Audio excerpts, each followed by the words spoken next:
Hi everyone! It's my first time here in YouTube. Please watch my videos to help me grow. So ngayon magluto po tayo ng walnuts. May walnuts po tayo. May cashew nuts. May pistachio. At may almond po tayo.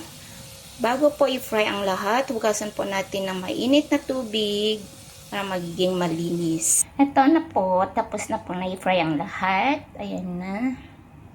Pagkatapos, palamigin natin ng konti, saka natin i-manual grinder. Ito po yung manual grinder natin. At iyan na po, nag-grind ko na yung pistachio. So, ito na po yung outcome ng nuts na grinder ko po.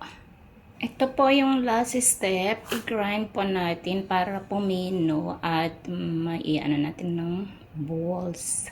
At ito na po yun guys, natapos ko na pong na-grinder. Lagyan po natin ng stevia sweetener.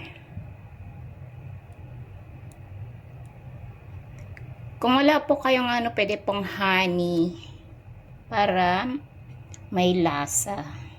Ito na po yun guys. After grinding, walnuts na po. So ano pa gawin mo, panoorin at magluto ka na rin para sa pamilya mo. I'm sure magugustuhan po nila. Thank you for watching. Please help me to like, share, and subscribe. God bless everyone. Bye-bye.